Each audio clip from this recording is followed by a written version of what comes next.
Mom, where are you? I just got home from my night shift and I don't see you anywhere.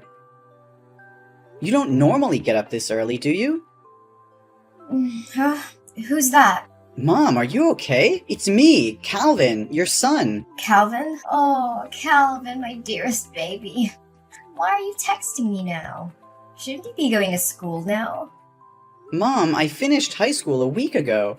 I only need to attend the graduation ceremony in the next few days, so there's no need to go to school anymore. Oh, I see. Why are you texting me now? Shouldn't you be going to school now? Mom, you just asked the same question and I just answered it. Are you sure you're really okay?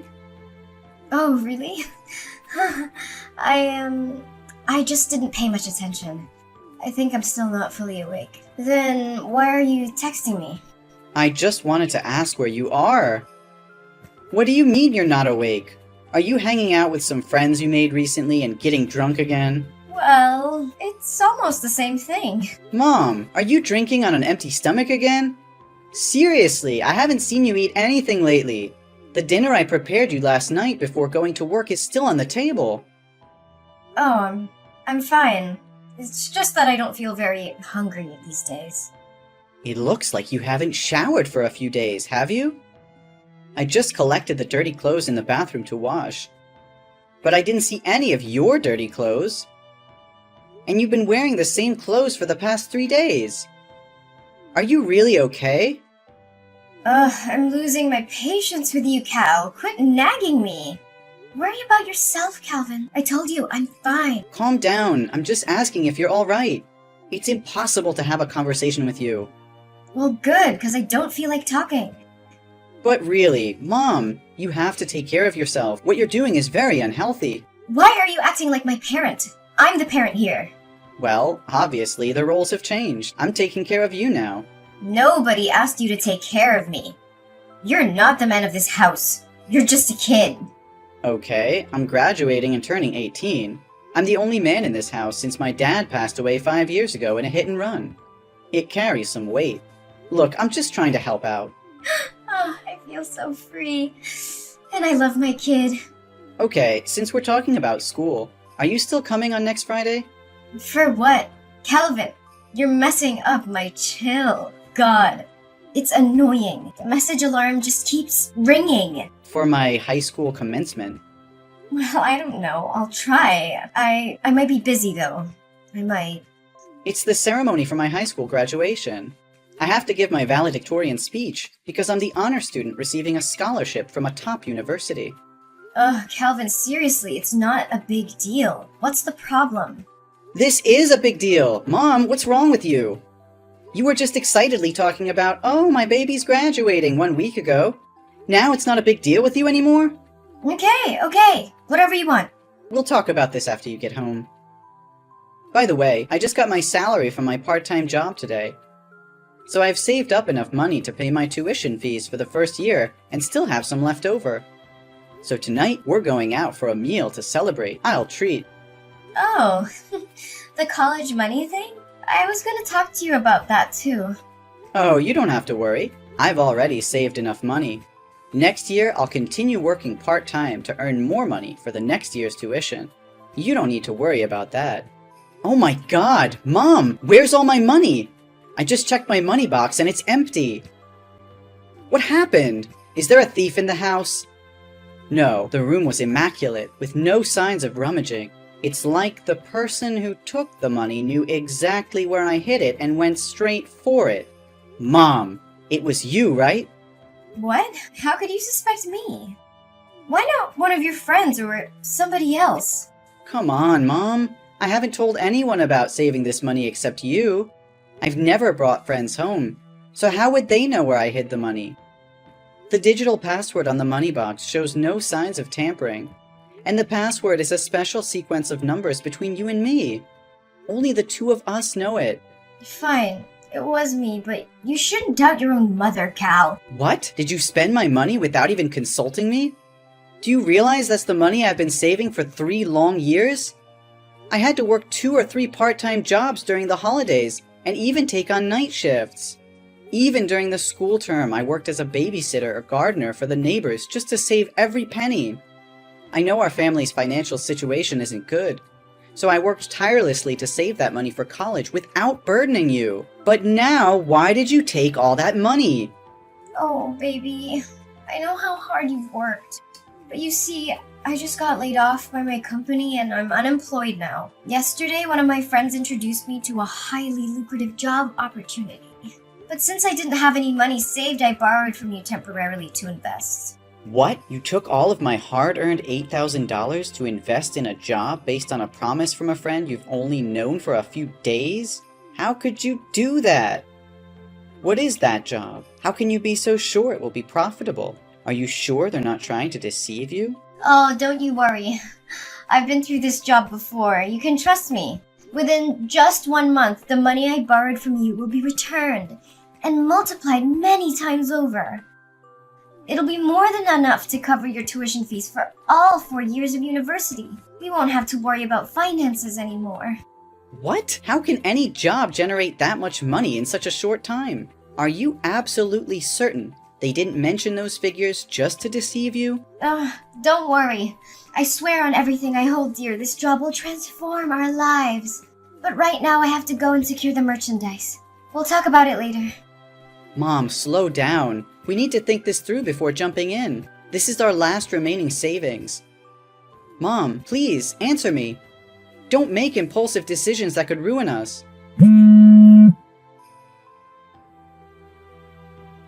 Hey, Cal, have you delivered all the packs I asked for? My customers are placing more orders, so I need to go and import more goods to sell. It's incredible. It's only been 3 days and I've already doubled my profits. Yes, Mom, but I'm really curious. What are you selling that has so many people buying it at such high prices? Each small pack is worth a few $100s. And your customers, they make me really worried.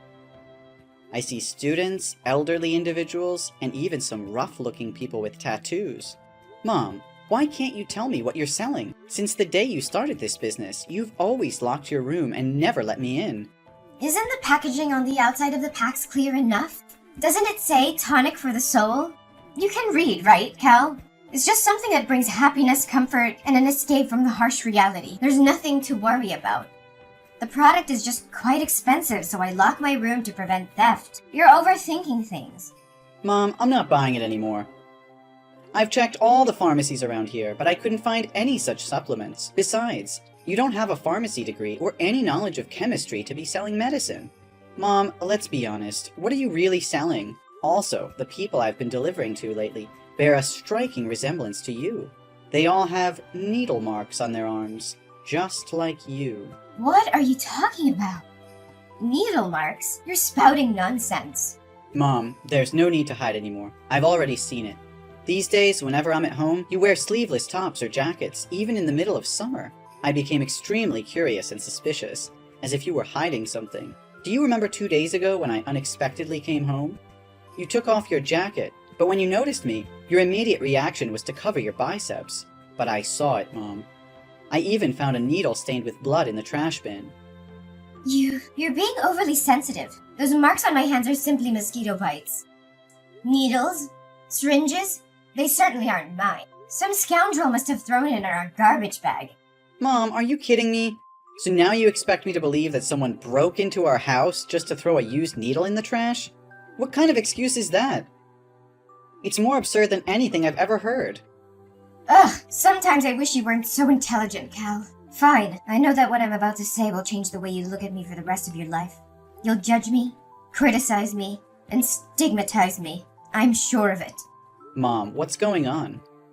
Why does it sound so serious? I promise no matter what it is, I'll always love you and stand by your side. Well, let's see. I'm an addict, Calvin. It's been going on for the past 3 months. Those times I said I was looking out for a job, there were actually moments when I was buying drugs and getting high on a street corner before returning home. And those times I said I was out drinking with new friends, they were the people selling me drugs. And I was high until you texted me. What? You're using drugs? How is that possible? You've always taught me that drugs are poison, that they destroy the human body in the most dangerous ways. You warned me never to listen to friends or anyone who suggested trying them. Not even once. You said addicts are selfish, self-centered, useless, and beyond help. How can you be like this now? It must be because of those bad friends you've made recently. Give me their addresses, and I'll make them pay. No, Calvin. It's not their fault, it's me. I couldn't control myself, and I relapsed. All those terrible words I used before. They were words I had for myself. I wanted to change, to be a good mother, but in the end, I fell back into that sinful path. What? A relapse? But have you ever used drugs before? Why haven't I noticed any signs all these years? Yes, Calvin, that's right. It's a secret I wanted to take to the grave so you wouldn't have to know. The truth is, I've been battling addiction since I was 14 years old. When your grandparents divorced when I was young, no matter where I lived, they were often away on business trips. That left me with a lot of freedom and the pocket money they gave me. It was a recipe for disaster. I made a friend, someone I thought was amazing, and we had a lot of fun together. But one day, when I went to her house, I met her mother. She was an addict, and she offered me my first Oxycontin. She simply said, "You should try it." And what happened? Please tell me you refused. I wish I did, honey. But I was curious at the time, so I took a pill. The thought that crossed my mind was, I want to feel like this for the rest of my life. It was the perfect escape for me. And from that moment on, I spiraled into addiction, using all the money my parents gave me to buy drugs every day. But then they found out I was high in my room, so they cut off my funds. But the grip of addiction was unbearable, so I became a drug dealer for my friend's mother in exchange for my own supply. For 6 years since I first tasted the allure of drugs, I tried various stimulants, from heroin to synthetic substances. And during that time, I mistakenly believed I was living in heaven. But you said you'd recovered from addiction. What happened, Mom? That's true. Something heartbreaking happened that jolted me awake from my complacency. My best friend died of an overdose right before my eyes, and I was too high at the time to help her. By the time I regained my senses and called for an ambulance, it was already too late. I blame myself every day because I introduced her to drugs. Despite growing up with an addicted mother, she fought hard not to become like her. But it was my influence that led her down that path. I was desperate at that time and got caught by the police, who sent me to a youth rehab center. It was there that I met your father. How was my dad? I thought you met him while he was working as a doctor at the local hospital. Why did you meet him in rehab? Your father was actually an intern at the rehab facility that year. Unlike others, he didn't treat addicts like me as scum. He was compassionate and supportive throughout my recovery journey. We grew close, and he became my beacon of hope. Since then, I have stayed away from drugs. So why, after almost 18 years of being clean, did you fall back into addiction? After your father passed away, I fell into a deep depression, feeling unloved and contemplating suicide. The thought of leaving you alone in this world held me back. The pressure of making money and the constant feeling of failure as I couldn't achieve financial success left me exhausted. Finally, being fired from my job was the last straw, and I completely fell apart. Why didn't you tell me all of this earlier? I foolishly believed that everything was fine. Don't blame yourself, honey. It's not your fault. It's my own incompetence.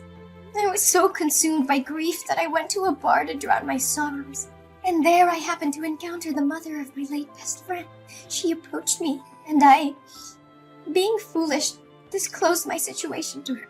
She manipulated me once again into selling drugs in this area. Initially, I hesitated, but she both seduced and threatened me. She said if I didn't become a drug dealer again, she would come to you and expose all my embarrassing past. And the allure of making a lot of money convinced me to give in to her offer. What? Please don't tell me. Inside those packs are drugs. Mom, that's illegal. I even helped you deliver them today. Not only will you end up breaking the law and going to jail, but I could also get caught, and it would ruin my future. Oh, don't worry, honey. They won't arrest you.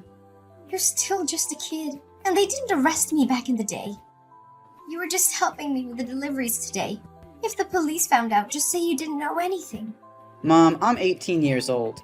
I'm an adult, and I'm old enough to face the consequences of my actions with the law. What? No way. I always thought of you as just a kid. What should I do? I've not only shattered my image as a good mother, but I've also jeopardized your future. I never wanted this for us, Calvin. I never wanted to be an addict, but I couldn't escape its clutches. I'm so sorry for failing you, for failing as a mother. I know it's unforgivable, but I did it out of desperation. The addiction consumed me and I lost sight of everything else. I thought I could handle it, that I could hide it from you and protect you from this darkness. But I failed and now everything is falling apart. Mom, I can see the desperation in your eyes, but giving up is not an option. We can't let despair consume us. We have to fight for a better future, for your well-being, and for our relationship. We need to confront this head-on and seek help. Rehab can provide the support you need to overcome your addiction once again. Calvin, I just don't see a way out of this darkness. The weight of guilt, shame, and the realization of the pain I've caused is crushing me. How can I ever face myself, let alone society? I know it feels overwhelming right now, but we can't let despair dictate our choices. We have to confront the consequences of our actions and seek help. It's the only way to break free from this cycle and find redemption. Redemption? Do you really believe it's possible for someone like me? I've betrayed everything I stood for, everything I taught you. How can I ever make amends for that? Mom, redemption is not about erasing the past or pretending it didn't happen. It's about acknowledging our mistakes, taking responsibility, and committing to change. It won't be easy, and there will be obstacles along the way, but it's a journey worth taking. But what about society? They will never forgive me. They will always see me as an addict, a failure, a burden to society. They view us as criminals, as failures. Even if I go to rehab, who will hire me afterwards? Who will give me a chance? I'll be forever labeled as an addict. How can I face their judgment, their scorn? Society can be harsh, Mom, but there are also compassionate people who understand the struggles of addiction. Besides, you still have me. I'll always be here and accompany you like my father did with you. We can find a path where you can heal and rebuild your life without constantly living in fear of judgment. I want to believe, Calvin. I want to believe that there's still hope for me, for us. I'll try. For you. For our future. Please help me find the way out of this despair. Mom, that's all I could ever ask for.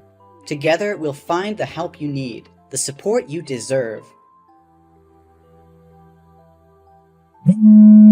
Mom, where are you? Mom? The hospital just called me and said you ran away. Where did you go? You just escaped death. Calvin, I'm sorry. I'm really sorry. I couldn't contain myself. I never wanted this, Calvin. I never wanted to go down this path again. But the pain, the emptiness inside me grew so intense that I found myself drowning in desperation. I thought I could handle it, that I could find an escape. And then the devil's whispers echoed in my ears, tempting me with false promises of relief. Why don't you just let me die of an overdose? Why are you trying to save my life? And now I have to live in humiliation. I don't dare see you again. Mom, please don't say that. Don't give up on yourself. I can't bear the thought of losing you. I'm scared, Mom. Scared of what might happen if I can't find you in time. You have no idea how scared I was yesterday morning. I was getting ready to go to school for the graduation ceremony when I heard a loud noise coming from your room. I felt so nervous, so I opened the door to check. The scene I witnessed still haunts me. You were lying on the ground with a needle in your lap, covered in vomit and foaming at the mouth. Your whole body was twitching, and it seemed like you'd passed out. I was terrified and immediately called 911. If I had left even a little bit earlier that day... Calvin, I'm so sorry for putting you through all this pain. I never wanted to hurt you. The depths of my despair consumed me, clouding my judgment and blinding me to the love and support you've given me. Mom, you're not alone in this. I know it's hard, but we can fight through it together. Your life is worth living, worth fighting for. I won't let you slip away into darkness. Please, let me help you. Help me? Calvin, I'm beyond help. I've let you down, failed as a mother, and now I'm dragging you into the depths of my own despair. I can't bear to see you suffer because of me. No, Mom, you haven't failed me. We all make mistakes, and I refuse to believe that this defines who you are. You're so much more than your addiction. You're my mother, the one who raised me, loved me, and supported me. I can't abandon you now, not when you need me the most. But Calvin, don't you see? I'm trapped in this vicious cycle. Every time I try to escape, it pulls me back in. I can't bear the pain, the shame, and the weight of my own mistakes. It feels like there's no way out. Mom, I can't just stand by and watch you carry this burden alone. The guilt and shame will eat you alive, and I can't let that happen. We have to go to the police together, confess everything, and reveal who provided you with those drugs. We can't let them get away with destroying our lives. No, Calvin! I won't let you sacrifice your future for me. You deserve a chance at a normal life, free from the consequences of my actions. I can't bear to see you suffer because of my mistakes. I'm already drowning in guilt, and I can't drag you down with me. You think I care about a normal life? Mom, all I care about is you. We're a family, and families stick together no matter what. I won't let you face this alone. We'll face the judgment, the discrimination, and the consequences together. I won't abandon you in your darkest hour. Calvin, you don't understand. Society will never accept us. We'll be branded as criminals, as addicts, and it will haunt us for the rest of our lives. I can't bear to see you suffer because of my mistakes. I want better for you, a chance to break free from the cycle of pain. Better for me? Do you think I'll ever be better if I abandon you now? We can't escape our past, Mom. It will always haunt us, no matter how much we try to hide. The only way to truly move forward is to face it head on, to take responsibility for our actions. You think there's still hope for me? Look at me, Calvin! I'm a broken, hopeless mess. It's too late for me, Calvin. I'm tainted, damaged beyond repair. But you still have a chance. You're young, talented, and full of potential. Save yourself and leave me behind. It's the only way for you to have a future worth fighting for. I'd rather face the consequences alone, no matter how severe they may be. No, Mom, I won't leave you behind. We're in this together through thick and thin. I can't imagine a future without you, and I won't let you give up on yourself. We'll face the world together, and we'll prove them wrong. We'll show them that love and support can conquer even the darkest of times. Just come back to the hospital, okay? After you completely recover, we'll go to the police station together. I'm terrified, Calvin. Terrified of the unknown, of what lies ahead of us. But seeing the determination in your eyes, the unwavering love you have for me, gives me a glimmer of hope. Maybe, just maybe, we can find a way to rebuild our shattered lives together.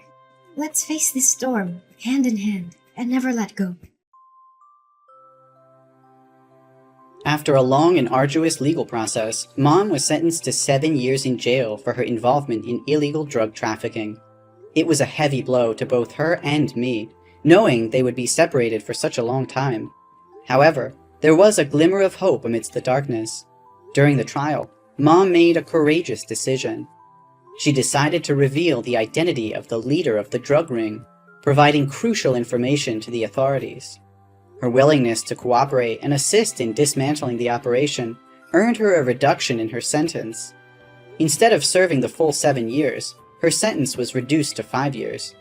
As for me, the court recognized my genuine remorse, and the fact that I had been caught up in my mother's desperate struggle. Despite my involvement in transporting drugs, the judge saw potential for my rehabilitation, and granted me a suspended sentence of 1 year, giving me a chance to turn my life around. The sentencing was bittersweet, as we knew we would be apart for a considerable period. But it was also a turning point, a chance for us to rebuild our lives and make amends. We held on to the hope of a brighter future, even in the face of adversity. While Mom served her time behind bars, I dedicated myself to self-improvement. I pursued education and counseling, determined to break free from the shadows of the past. I surrounded myself with positive influences and used my experience to raise awareness about the dangers of drug addiction. As the day of my mom's release approached, I eagerly awaited her return. I had grown into a responsible and compassionate young adult, ready to support her transition back into society. Together, we embraced the second chance life had given us, determined to make the most of it.